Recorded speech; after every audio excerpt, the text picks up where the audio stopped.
My name is Lee Reiners. I'm the director of the Global Financial Markets Center here at Duke Law, and today it is my privilege to welcome Ty Gellasch. Ty is a econ and law graduate back in 2003, and he's been a practicing securities lawyer ever since, including a stint in the U.S. Senate working for Senator Carl Levin, where he was the lead author of the Volcker Rule, and he's been involved in regulatory issues in the financial world ever since.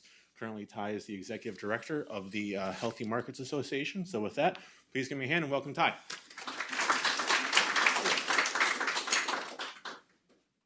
Thanks, Lee, Lawrence, Jim. Some faces actually change every few years here, at least hopefully. Some faces also seem to stay the same, and I'm glad to see him here. And thanks for inviting me back. By the way, before I begin, I'm really disappointed I don't get to stay for this evening's basketball game. I'm sorry. If you all have to start studying for finals and bail early after getting the pizza, I totally understand. But I wanted to talk today a little bit about just sort of financial regulation and more particularly bank regulation, and something that I spent a lot of time with. And we talked about securities law for a minute, and it's very interrelated. But to give you sort of a framework for things is, as we think about banking regulation, we have to think about, why do we have banks? Why do we subsidize them? Why do we regulate them? These are really big policy questions that have a whole lot to do with what those decisions are, what regulations we choose. And when it comes to banks, we essentially do two things, right? We do conduct restrictions. We tell them they can do some things and they can't do other things. And we also have what I'll call, for lack of a better phrase, a minimize the damage regulation. So when I say minimize the damage regulation, what that means is we're going to go let you do whatever it is we'll let you do.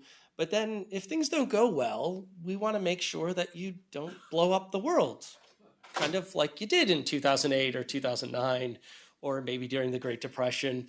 And it seems as though every couple of decades we go through one of those scenarios. And so in the usually right after one of those, we kind of take a look at what the regulations were, and we say, did we get these two things right? Did we minimize the damage well enough? Were those regulations right?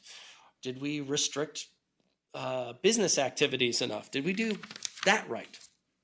So that's really what I'm going to talk about for the rest of the day. But before I get to the point there, I want to do a little bit of a discussion on the purpose of bank regulation, because let's be clear, we give banks a lot of advantages, not the least of which is relatively free money. And when you have relatively free money, which is provided by the Federal Reserve and also, frankly, taxpayers, the question is, what do you do with it? Well, if you were to say, let's let banks do whatever they want with it, that's great, except for now they can outcompete everybody else. All other things being equal, now they have free money and no one else does. So now taxpayers have essentially subsidized one group of enterprises over all others. And then we would say, okay, well, do we care about who the others are? Well, all right, could it be in financial world? So for example, over the last several years, in fact, beginning in the 80s, well before the repeal of GlassSteagall and Gramm-Leach-Bliley, we actually started peeling back the restrictions on what banks could do as early as actually 1972. And it finally got, essentially the last of the real major restrictions got repealed in the end of the 1990s and early 2000s, actually just in time for me to be minted from here. And we started to really see what that means. Now, when I say what does that mean, I mean, what are banks doing now that they weren't doing before? Well, they're trading for their own profits, essentially looking like hedge funds. They're taking on market risk, not credit risk. So when we think of banks, we think of making loans, assessing the creditworthiness of a borrower, like all of your student debt. Those types of things. Okay, well, what else are they doing? Well, if they're buying assets and selling them for a profit, well, that's kind of what a hedge fund does or a private equity fund does, right? But those guys aren't subsidized. Banks are. So banks are now competing with hedge funds and private equity funds. All right, they're also trading commodities. All right, well, what does that mean? Well, they're buying and selling oil futures? Okay. Well, one analysis said that the price of gas is plus or minus 50 cents greater because of the amount that banks own. The amount of oil and oil futures owned by banks.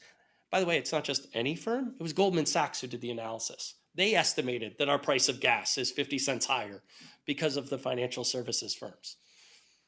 All right. Well, what about physical commodities? Like, that's just sort of futures and stuff. Well, what else are we talking about? Whole businesses. So banks can now buy whole businesses as part of something called merchant banking authority. Well, that's sort of like every other business. Not really what we think of when we think of banking, is it? So what would you think about, say, a bank that owns a couple of Colombian coal mines? Is that banking? Is that making loans? Is that extending credit? Is that the thing that we taxpayers want to be on the hook for?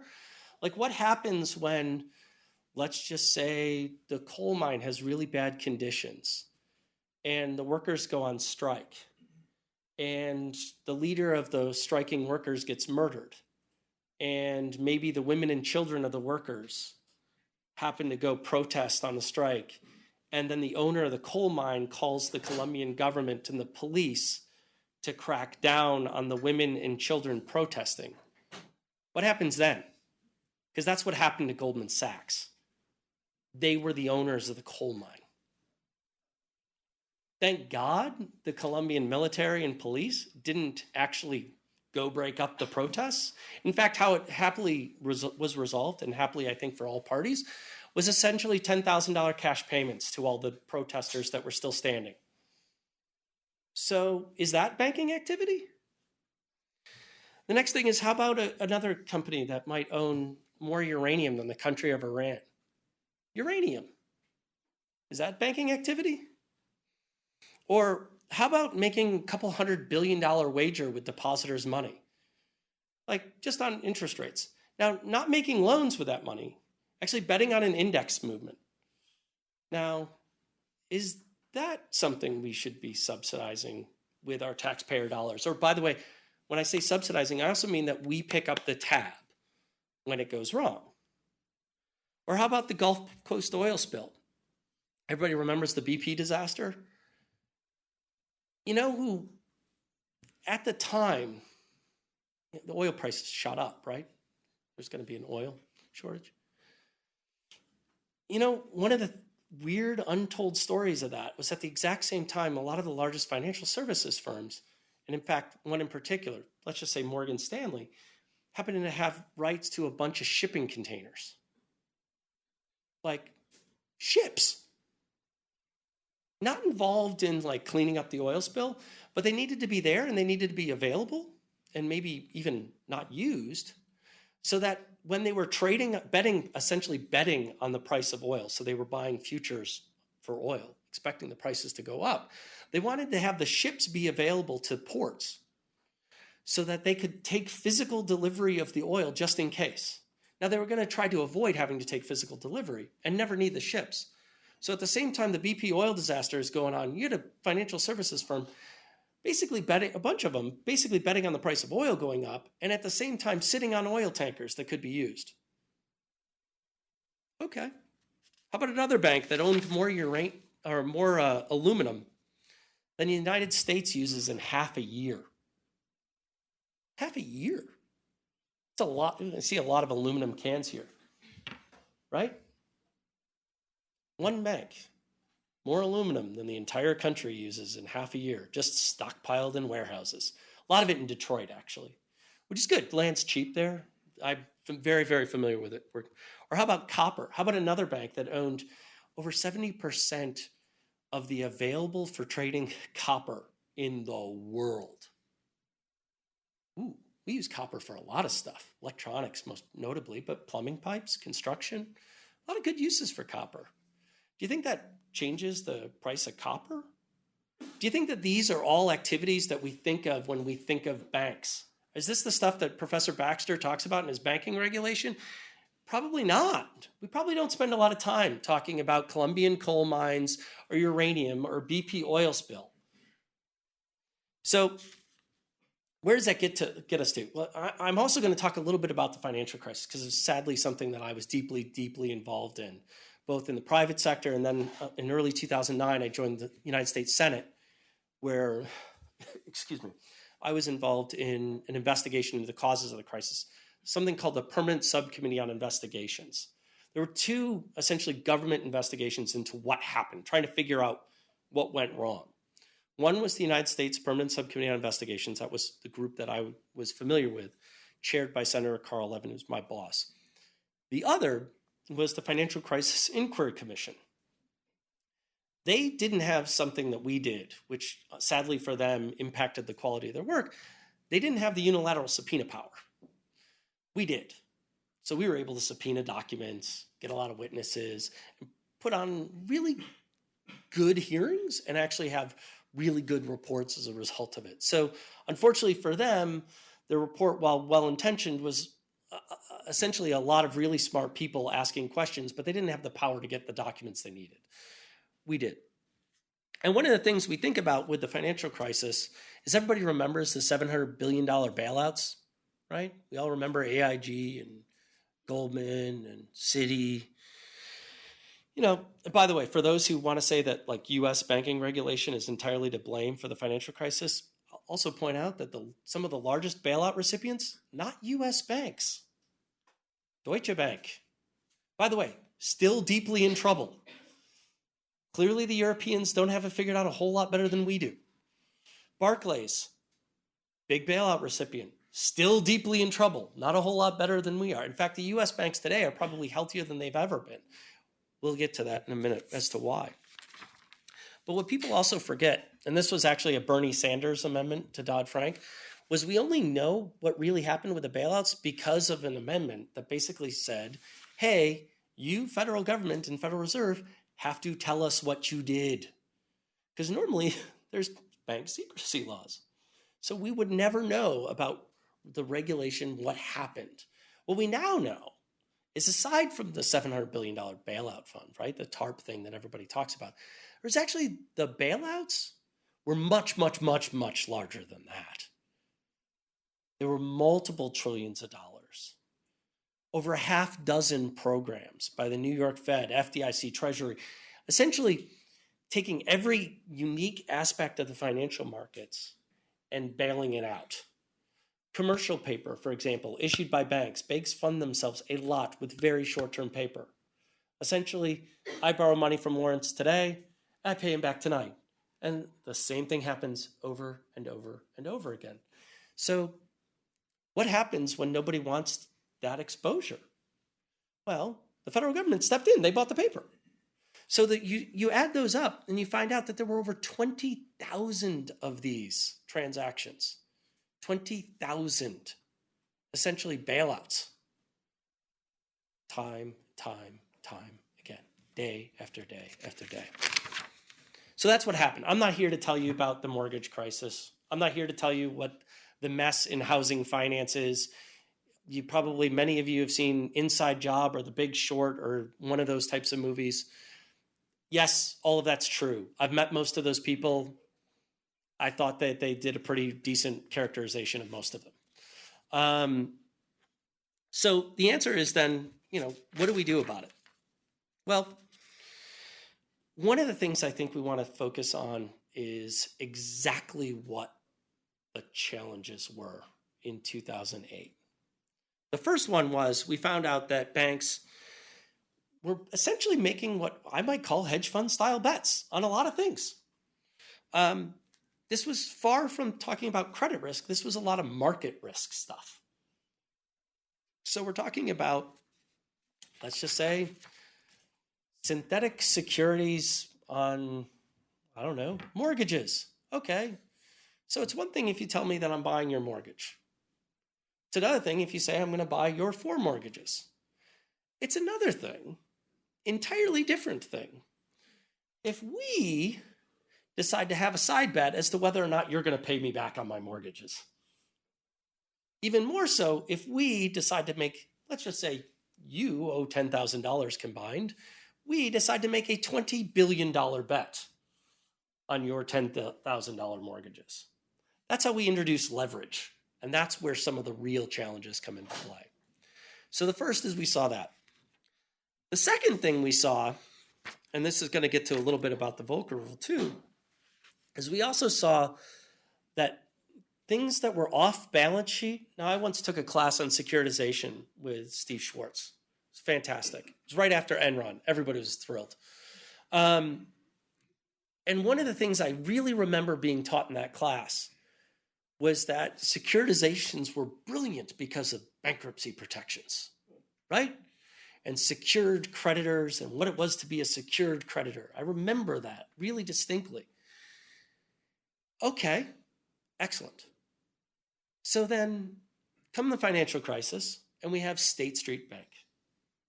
This is, I think at the time it was around plus or minus, forgive me, this is a huge difference, but plus or minus about $15 trillion custodial bank with a T. So at the time, bigger than the entire US GDP. They had that many assets for third parties. Now, this wasn't stuff that they controlled, but this was all of the stuff for which they were doing the administrative work, okay? So it's important for them to exist, let's just say. They also have a bunch of off-balance sheet funds. They were acting as essentially a hedge fund advisor for some of their customers. Great. Except they were invested in toxic mortgages. Mortgages go down in value. State Street Bank feels bad. Good for them. They feel like they owe it to their customers. They bail out the funds. One might say, bravo, that's great. They're doing right by their customers and their funds. One tiny little problem. They didn't have the money. In fact, they were short a lot more money than just that. So what did they do? Excuse me. Forgive me, I'm getting over a cold. They actually went to the government and got a bunch of TARP money. And then all those other bailout programs, they took part in a bunch of those too. So at the same time, they did the right thing by their customers and their funds. The taxpayers actually were the ones doing right by the bank and those funds. So that's why we have two distinct provisions on something that we'll now start to talk about. So what did regulators decide to do? So we in Congress did the same thing the administration did here, and we did the same thing policymakers and lawmakers and regulators did everywhere around the world. Well, what do we do now? After the bailouts happened, right? Like you've put out the fire. Now what do we do to make sure we don't burn the place down again? What are the rules we should go by? And essentially, they decided to do both conduct restrictions and damage mitigation restrictions. In the US, the conduct restrictions are famously the Volcker Rule, is the one that we'll talk about for systemic risk. But there are other ones like, and this is also systemic risk, there are other ones like no negatively amortizing loans. Well, why is it that? Well, if you have mortgages that blow up almost by definition, tend to blow up, it's probably not a great thing to have around. And when you have a lot of those things, that could be a really big problem. So I'm going to focus on the conduct restrictions, not the consumer ones like that, but I'm going to focus mostly on the Volcker Rule. We also did something else, which is folks talked about when we talk about damage mitigation. Really what that mostly means is capital and margin. Those are two of the biggest ones. Now, people could also talk about things like, I don't know, size capping the bank. I don't care what you do, but you're not going to be bigger than X. Senators Brown and Kaufman introduced an amendment. Basically, we're nobody bigger than, say, 500 billion. Okay, that way if you blow up, it probably won't take the world with us. That's another way of saying damage mitigation. So now let's talk about what the Volcker Rule is. Volcker Rule, part of Dodd-Frank, all it does, limits to some degree how much of a fund you can have, how much the bank can be invested in a fund, so how much of their own hedge fund style investing they can do. It also says they can't do prop trading. Now, what's prop trading? It's basically acting like a hedge fund. I'm investing, I'm going to buy XYZ, hope it goes up in value, sell it later, hope it didn't go down in value. So that's it. That's all it is. There's a bunch of exceptions to it, and we can talk about those if you want, but it's the concept is relatively simple. The implementation is far more complex, in large part because there's a lot more exceptions, right? So the minute you have somebody saying, well, look, well, what if I do this? Like, I want a bank to be able to buy a really illiquid corporate bond. Okay, well, because let's just say pension fund, want to sell my really illiquid corporate bond. If this bank can't buy it from me, well, then what's gonna happen? That's where people start making exceptions. And that the exceptions is where essentially, as again, the author of the legislation, unfortunately with the Volcker Rule, I'd say the Volcker Rule is about 30% as effective as it should be. That's way better than I expected when we were drafting it. It's also terrible. Now, I wanted to spend a few minutes talking about capital, because that's where a lot of the debate is today. Capital is really simple. Some people talk about capital like it's a reserve, like it's a piggy bank for a bank, like they have capital reserves. That's not true. So what capital really is how much of the bank's money is the bank's money. Put another way, I have a bank. I'm the shareholders of Ty's bank. I bring to the bank $10. Okay, great. I borrow $90 from, let's just say, you. Excellent. Simple way of saying that is I have 10% capital. That's it. What do I do with my $100? I invest all of it. Right? There's no money sitting back. All of it is invested.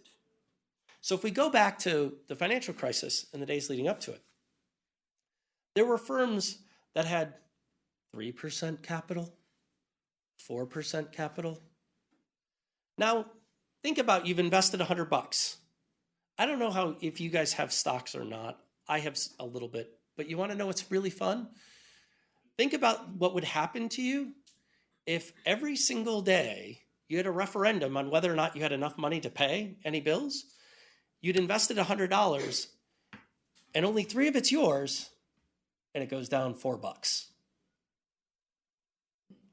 That's how you have the financial crisis, because you're insolvent. People will say, no, it's a liquidity crisis. It's not a solvency problem. It's a liquidity problem. No, it's a solvency problem. Now, the only way you can pretend it's a liquidity problem is if you assume that the price is going back up a little bit the next day. And then all you really needed was a little bit of a bridge loan just to get you through that one day where it went down in value. But that was the financial crisis in a nutshell. So when push comes to shove, for a bank, the only thing that really helps it when times go bad is that capital. And now there's a very big fight over that capital. And here's the reason why, right? Like if you're another big value of capital is its rough justice. It's relatively simple, right? Like how much of your money is yours and how much is borrowed, right? It doesn't, a distinct advantage is that you don't have to figure out what the bank's doing in order to do it. You don't have to dig into all the complexities and make sure they're not, betting on crazy stuff or owning Colombian coal mines or getting involved in the BP oil spill or any of that sort of stuff. You don't have to worry about any of that. You just say, all right, are you going to blow up or not? That's fine. That's great. But we're still giving banks the subsidy. So does that help with that? Capital helps make sure that the bank may not fail. But does it really help with the other aspects of the bank's subsidy, right? The other part is, I talked a little bit about margin. Margin is something for trading. And it unfortunately is a lot bigger deal than most of us might care to admit, which is essentially, I engage in a trade with Lawrence, and let's just assume that a year from now, one of us is going to have to pay the other $100. As it looks more likely that Lawrence is going to pay me the $100, Lawrence is going to have to put some more money up for margin. Maybe a couple of bucks, $2, $3, $4, $5. Basically, it helps insure me from his default, right? It's a little bit of insurance. Margin is a very good thing in that it helps me be more likely to trade with him. It's been a center part central part to our trading markets for centuries, some version of that. And it's totally fine. Now, that is very specific to our trade. So it doesn't really help me, however, if I have my little insurance with Lawrence, if Lawrence is also engaged in the exact same trade with all of you. Because now what happens? Is Lawrence really have enough money to pay back? Is that margin really an accurate reflection of his ability to repay me? Probably not. Just ask AIG, right? So that's really what we've been focusing on. So there's what I'll kind of focus on is those three main elements to bank regulation are what everybody's talking about right now. Are we going to restrict what banks do? Are we going to require, more damage mitigation stuff? And in the political world right now, Donald Trump proposed GlassSteagall as part of the GOP platform, which is a very, very severe restriction on what banks can do. At the same time, he's proposed repealing Volcker. God bless him. Fine by me. If he wants to replace it with something that's valuable, good. Unfortunately, now that we're moved into President-elect Trump, at least from my perspective, is I don't hear any of that talk about GlassSteagall anymore, but what I do hear is the repealing Volcker. Okay, but are we planning on having any limitations on the use of the taxpayer subsidy? That's one of the things I think about. It's one of the things I hope other people start thinking about is we now are on the hook for subsidizing Goldman Sachs owning a coal mine over perhaps another coal mine owning a coal mine because Goldman Sachs can buy it cheaper, right? Or someone else can buy it. They're not going to be able to compete with free money. There's a reason why for centuries banking and commerce were largely separate enterprises. And that's one of the things we have to think about as those two things merge. The other part that we're hearing a lot of discussion about is Uncapatal. And I think here, capital, I used a very simple example of my $10. If only that were true. What you'll probably learn from Lawrence is that there's this thing called the Basel Committee. And capital is really far more complicated than that. Capital could be that. But now what's happened is banking regulators over the course of several decades have essentially made exceptions and expanded the definition of that a lot. And now, instead of it being just what I'll call equity, it actually includes debt, long-term debt, because that won't run away from you. Now, that doesn't really help in the solvency problem that I mentioned before. So let's just say it's 10 of my dollars, $90 of borrowed money. I invest $100. It goes down 4. I'm still insolvent. Doesn't matter that some of my debt was long-term versus short-term, right? Still insolvent. On the other hand, however, it does help that if some of my debt is long-term, then I'm less likely to run into a scenario where all of my short-term creditors pull my funding. There is value to this. It's just not the same. And so what we're seeing is a weakening, again, of what it means to be capital. And we're seeing proposals to raise what I might otherwise think is a great thing, raise capital levels for banks. And over the last several years in the United States, our largest banks are healthier than they have ever been, largely because of capital. Unfortunately, not every regulator around the world has done that to their banks. So if you follow the financial news, you may know that since this summer, Deutsche Bank is under deep, deep, deep stress. They may fail. Now, we bailed out Deutsche Bank during the financial crisis. U.S. taxpayers bailed out a German bank. We may have to do that again with Deutsche Bank. Now, we don't know. Remains to be seen. But that's the type of thing we have to, I think, continue to worry about. So we're going to raise we're talking about raising capital levels. And I think that's great, and we've been doing it for years, but not everybody's followed suit. And obviously, the banks would rather borrow money for essentially free than have to sell equity. So they would always prefer to have a much lower capital ratio. So that's the tension you're seeing. And in the political arena, you're seeing it where folks are talking about raising the capital level, but then weakening what that means. And that will be the substitute for other conduct restrictions and the substitute for margin. I look at each of these things as a piece to a puzzle, not the whole thing. I think so that's kind of all I had in terms of just sort of explaining where we are. If you have any really specific questions on any of it, feel free and ask away. Yeah.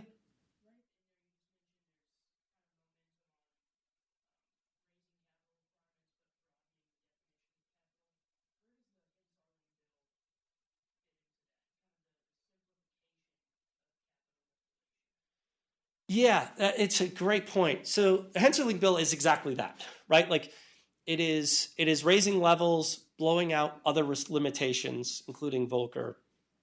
And I think that there's a fair amount of certainly GOP-led momentum on that. And frankly, and I was quoted in the press the other day, if they were to propose a very robust capital bill, I would be all for it. I think it'd be great. And there might be things I might trade away for it. I might be willing to trade away some of these things. But I don't see it really there.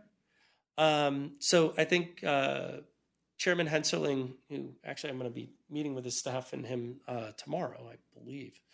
I think that they've got part of a good idea, and I think they've got part of a bad idea. And I'm not sure which will win. The other thing, and I was sort of working through this with Lawrence, is that when we think of banking regulation, each of these pieces serves a different problem, right? Capital serves the problem of when the bank, something goes wrong. Well, the conduct restrictions is designed to prevent the thing from going wrong in the first place, right?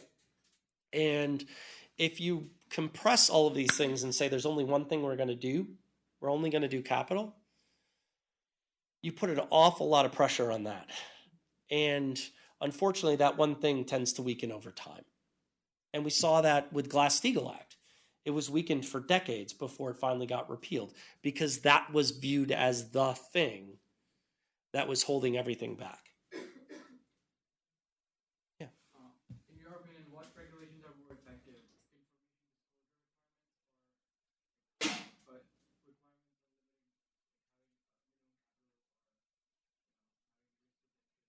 Yeah. No, I think it's a good question. I think it's all depends case by case, right? Like I think the disclosures are essential but insufficient, right? So the problem with disclosures being sufficient is that we've proven that most people are very, very bad and most firms are very, very bad at pricing risk. So, the Big Short aside for a moment, obviously not everybody saw the train wreck coming, right? And so if you think about the things that lead to the blow up or the problem, it's usually not something that is very secret. It's something that everybody sort of sees and doesn't really sufficiently appreciate. And the issue with disclosures is you can still have that risk. Whereas some substantive restrictions, you just sort of carve it off. It either happens or it doesn't. So I think you have some substantive limitations as well as perhaps some disclosure limitations together are extremely valuable. But I don't think you could substitute one for the other very well.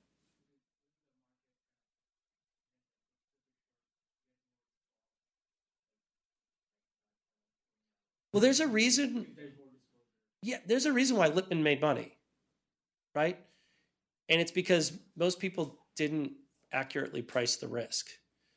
In the financial world, it's not the trains you see coming that run you over. It's the things you don't. And it's, and so one of the challenges is that the individual pieces may be out there, so a very astute investor might be able to figure it out, or maybe one who's rigged it, right? Like in some cases, people who are intentionally designing products to fail. Set aside that for a minute. Like you may have people who might be able to figure it out, and that's fine. And that's where disclosure can be valuable. And I think disclosure actually helps mitigate a lot of disasters precisely because of that. We never hear about the disaster that was averted because relatively early on, everybody caught on to the trend. But the reason why you have substantive restrictions is to make sure even those get caught. Build on that and ask you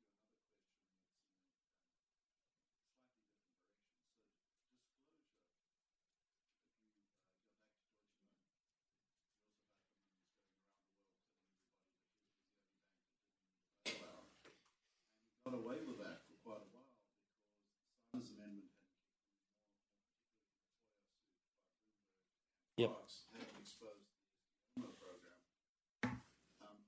Has that in turn, the Fed is sort of on the chopping block. You know from the long history that they always come out stronger rather than dead.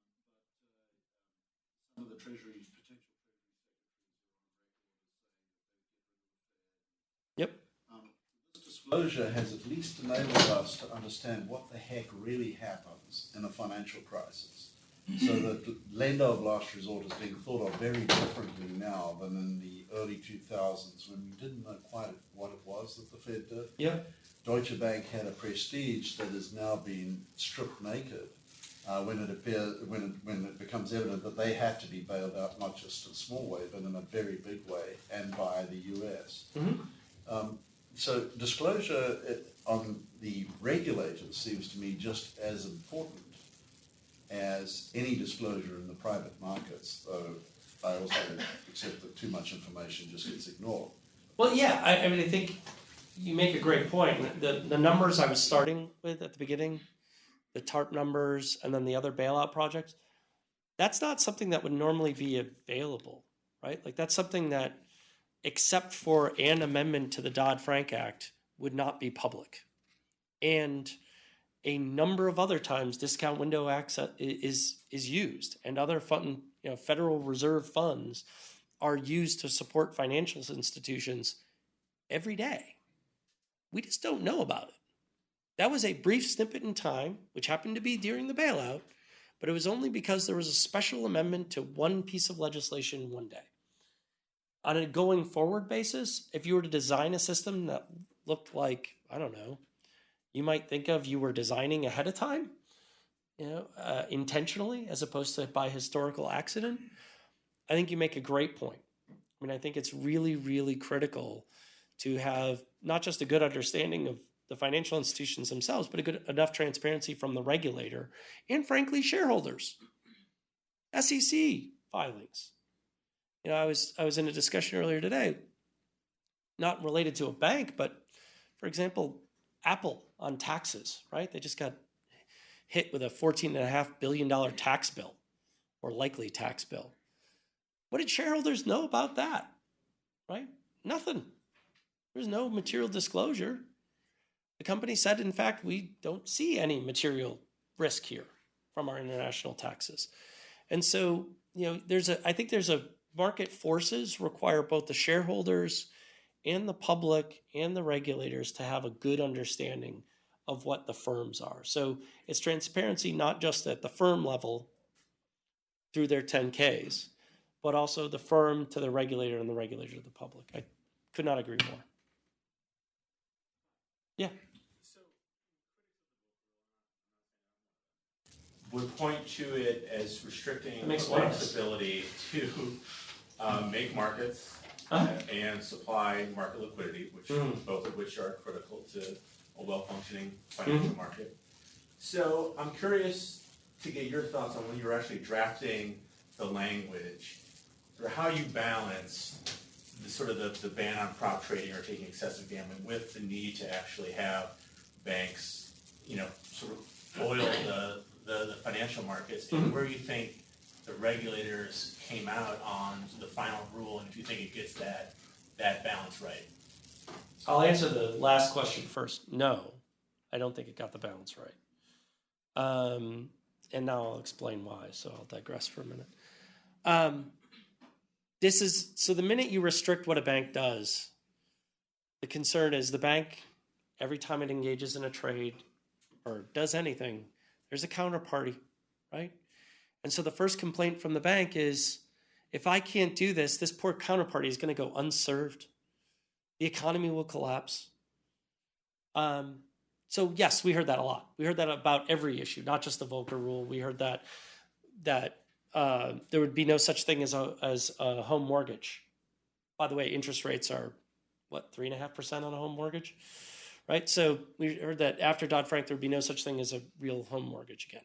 Okay, well, that didn't happen. I think we had the same thing here with the Volcker Rule. And I think the issue is whether or not you're market making, which is an exception under the Volcker Rule, is really a question of, are you interposing yourself because you want to buy today, you sold yesterday, and I'm going to take the trade one day to make sure that you two find each other, right? That's market making. That's not what I want to do when I'm market making, is not take market risk. If I buy something from you today and I'm planning on selling it to him tomorrow, I don't want the price to move much, if at all. In fact, I'm probably going to hedge it if I can. Because the thing I want to do is buy from you and sell to him a little bit higher, right? Like just the spread. But if the price moves, like say a lot, I could make a lot of money or I could lose a lot of money. But then it sounds like I'm an awful lot like a hedge fund. Okay. Well, now I'm exposed to market risk. Now we're again saying, you, the bank, are going to be subsidized and have the taxpayer bailout and be able to borrow money for free to do that. Now, one, you're going to be able to do a lot more of it than everybody else. And two, you're probably going to be able to do it cheaper than everybody else. So you're going to win that business. And that's essentially what banks did. They went from being non-counterparties to counterparties to the essential counterparties for many, many, many investors in many, many, many products. So essentially, the concern was, by the time we got to Volcker, that now that these banks were essential counterparties, they had outcompeted everybody else out of the business. How could we take that away? And my response is, we'll just go back to where we were 5 years ago. Now, they'll say, well, they're not there. The answer is, yeah, they are. And they do. They come back. So what we've actually seen as the capital rules, the margin rules, and the Volcker Rule have all come into play and into effect is liquidity, even in extremely illiquid investments, good as it's ever been. Bid-ask spreads, narrow as ever. Implementation shortfall, which is a fancy way of saying the cost of doing a trade, right? Low. In fact, lower than it was before. So those types of things are great for the real investors, you two. Now for me, the bank, well, that just got a lot harder, right? Because before, I was able to outcompete both of you because I had free money and you don't. I get free funding, I get taxpayer backstop. I have those privileges. You don't. But for me, now I'm not involved in that business anymore. I can't take the market risk. So for me, I'm going to say liquidity is terrible. This is killing me. Of course I'm going to say this is really bad. Because I can't have a whole lot of inventory waiting around. If that makes any sense. So if you ask you two about what liquidity means, which is, by the way, when we talk about liquidity or the ability to buy or sell things, we're talking generally about you two, the real investors. Your experience is fine today. It's actually better than it's been in decades. My experience, definitely worse. Because I'm not making the profits you are. Especially when the stock market's going through the roof. Bond markets are doing okay. Like, you guys are doing really, really well right now, and I'm not. Oh, Jim? No. So we're all expecting there's going to be a reform in the Yep. financial area and sweeping reform. Given your time in Washington, what do you see as who or what is going to prevent us from doing something truly stupid like one of this? Ooh. My first answer of who is two people, both Republicans, Senators Crapo and Shelby. And I say that because Senators Crapo and Shelby, get it?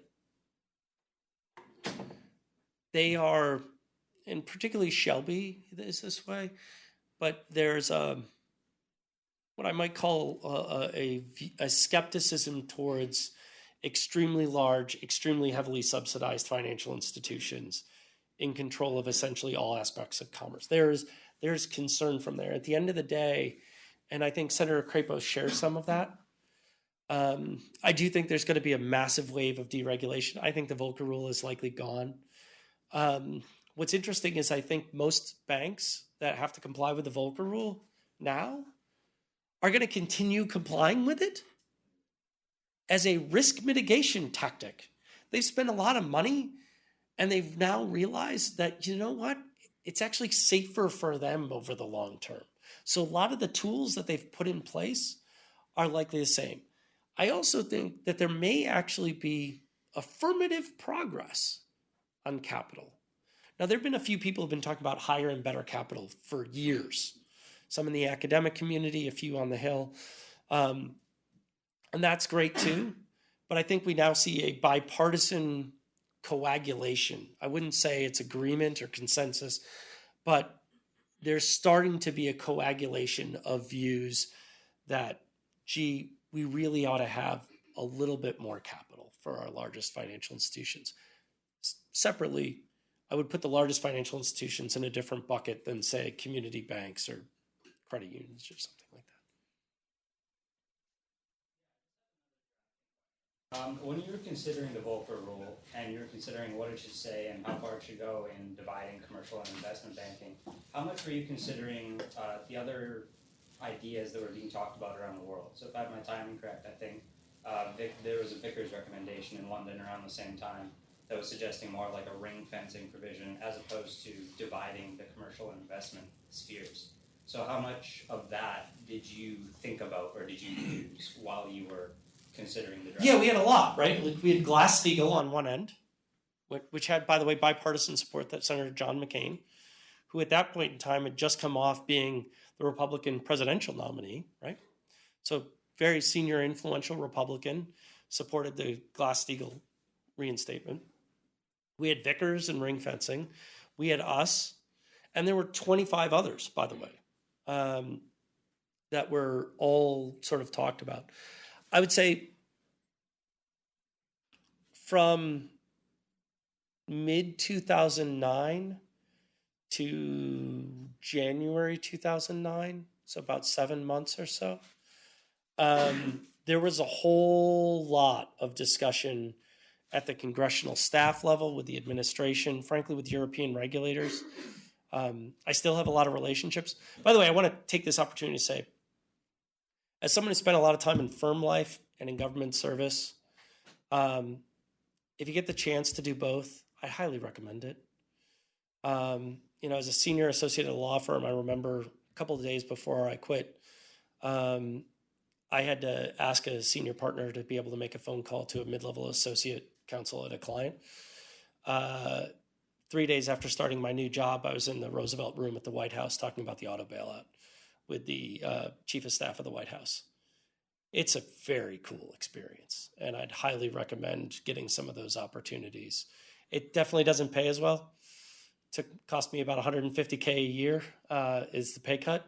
Actually, about 147. Not that I kept the math, but I would just say I would strongly encourage folks who are interested. But I also, there's a lot of values to firm life because I wouldn't have been able to do anything that I was later able to do without the training that it took. But just wanted to take that footnote. But the answer is spent a lot of time on the phone. Got up early so that I could have calls with European regulators, before they left. So I was scheduling calls back to back. I do a 6 a.m., a 7 a.m., an 8 a.m., and a 9 a.m. with different regulators in Europe. We did Australia. We spent a lot of time talking to them. They have a very different regulatory model as well, both on a structural as well as substantive. So the answer is, yeah, we spent a lot of time. We ultimately settled on Volcker, for lack of a better phrase, because it was the best of what we thought we could get done. We didn't think there was congressional will or institutional will to get a GlassSteagall Act that we were worried would both be effective and modernized, but also strong enough to work. We weren't sure that we could get that balance right. And same thing with Vickers. Vickers had the ring fencing idea. One of the challenges I'm stealing this from Paul Volcker, but one of the problems with fences is deer go over them and rodents go under them. And, that tends to be the problem. And our experience during the crisis was actually the same thing. Yeah. So going off of that, if we move wholesale away from conduct restrictions, do you think that there will be any effect on the shadow banking industry or like the amount of regulatory arbitrage if we're just focusing on capital? Yeah, in some ways it actually could solve some of those problems because what we do is we bring everything into the federal bailout umbrella. So if you allow folks to outcompete for long enough, you give me a distinct advantage for long enough, I'm probably going to win. And so if the idea is we're going to now allow those financial institutions, the banks basically to compete with the hedge funds and the private equity funds and the commercial enterprises like Ford, if we're going to allow them to do those types of things, keep merchant banking, maybe even expand it, those types of things, they're going to win.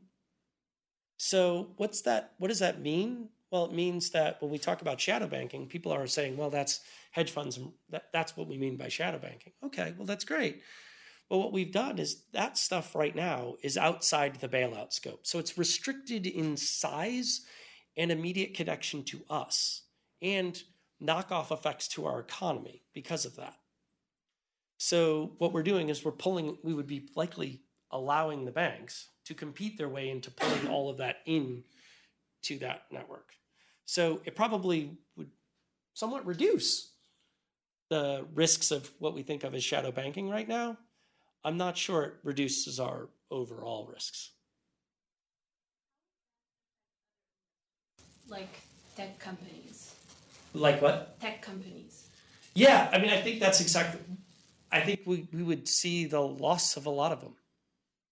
At the end of the day, it becomes a logical exercise as what is the best use of a bank's money. But where we are right now is essentially I have free money. I probably have, if you're Jamie Dimon and you log into one of these investor calls for JP Morgan Chase right now, one of their common complaints is they literally have too much free money. That's a drag on their earning. They're worried that they cannot keep doing percentage increases because they have too much free money. So the limiting factor is really if you say, well, now you can do these 10 new things, including maybe like particular debt company things. Now, by the way, a lot of banks own a lot of debt companies that aren't on their letterhead, right? There's a lot of relationships that exist. So the answer is, I think it becomes a function of whether or not the banks want to be there. That'll be a business decision, wouldn't be a regulatory one, but I would think it's just a function of whether or not they feel like it, what their risk tolerance is in terms of losing the assets and whether or not it's a use of their funds. Right now, some of them are in that business, some of them aren't. When you drafted the Volcker Rule, did you consider the substitute to compliance way for the foreign banks? Because yeah, foreign banks was a big one for us. And frankly, Nomura was one of the biggest firms to voice objections, as was Deutsche Bank. Interestingly, I think Barclays also as well, a few others. And the problem is substantively comply or substitute compliance with what, right? So the question is, do you exempt them? I don't think we could. We just bailed out a lot of them. And then the question, the issue becomes, what is going to be in place in their home jurisdiction that would be something that would give us the same level of comfort as this. And in most instances, there wasn't anything, which is how we ended up bailing them out in the first place. Compliance with I apologize, I can't hear you very well. The Volcker Rule is just started last July, as you know. Yeah. And we poured lots of money and time to comply with the U.S. regulations. If so, U.S. regulators cannot maintain the stability of the regulation, I think it is considered at this time for the amendment. Because the home country has own prudential regulation for our own, but there is no way to comply we have any substitute compliance way. Well, yeah. I mean, I think I think with Volcker, first off, the uncertainty of Volcker right now is so high, it's high for everybody, right?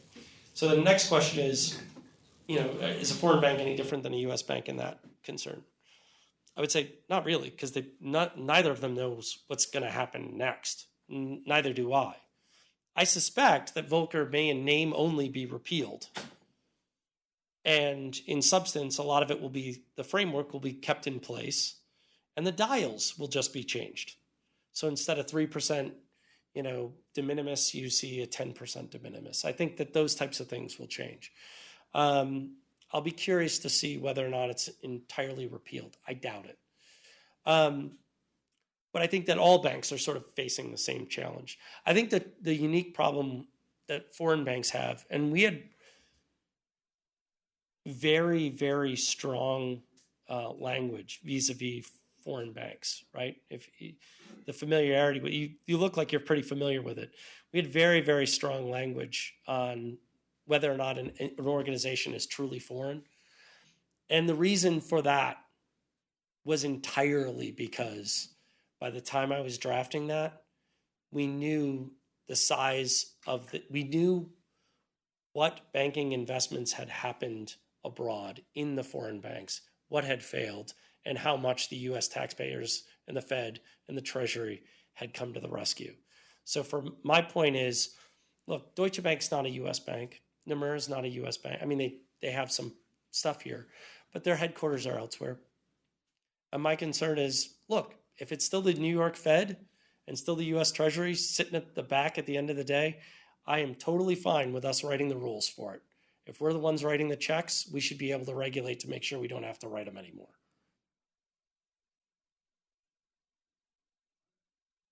That it? Any other questions? One more. Yeah. Last one. Yeah, so you mentioned market risk, like the mitigation of market risk, the reason for the regulation. But even in a bank that does the most plain vanilla loans, there's a lot of market risk in the balance sheet because in every transaction there's market risk because rates are moving all the time. How did you think about market risk? Like, what is good market risk, and like how do you draw the line between what is acceptable market risk and hedge fund type market risk? Yeah, so if you go back to the securities markets, skipping from the banking world to securities markets, because we're talking about a trading activity, when you think of market makers, you want to know what market makers were? A perfect example is this New York Stock Exchange specialist, right? You want to know what they were? Flat at the end of the day, right? So if we think of market making, and the reason was they didn't want the market risk. So market risk was extremely short duration, right? The minute they bought something, they obviously had the market risk. If the world collapsed on the thing they bought, they're going to go down. But their goal was to have that for a very short period of time. And the way we did it in Volcker Rule, and the way, actually, I was involved in drafting the regulations that came out thereafter, so not just the statute, but the rule. And the way the rule comes out is you want to think of it as where are you making your money, right? Now, if you ever sat on a trading desk, unfortunately, I've had the privilege, or I think it's privilege is the right word for now, of sitting on a bunch of trading desks. Derivatives trading desks, equity trading desks, options desks, commodities, sat on a lot of trading desks. Tell you what, trader knows exactly what he's doing the minute he does it. He knows he either wants the exposure or he doesn't. Now, what's nice about it is objectively, there's an easy way to measure it. And it's basically the capture. You know the capture right on day one. So if the majority of your money comes on day one of the trade, guess what? You're probably trying to be a market maker. If, however, the majority of your money comes after day one because you held on to it, kind of kept going up, or if you're short, kind of kept going down, guess what? You're intentionally trying to get the market risk. Like you're playing that market risk. So you have both the qualitative, the trader sitting on the desks knows what they're doing when they do it. And assure you, I've never seen a trader accidentally take on market risk. Ever. That's how you get fired. Right? But on top of that, you also quantitatively can see where the money is coming from. So that's the way I would say is the easiest way to separate it. You know, that's how Jamie Dimon, after I had made a remark in public, he commented somewhat famously that I need my shrink and my lawyer sitting next to me before we can do anything now, because you have to get inside the trader's head to decide. I totally understand that because it is true. Anybody who's ever sat on a trading desk knows that's how trading happens. On the other hand, quantitatively, objectively, it's also relatively easy to see. Yeah.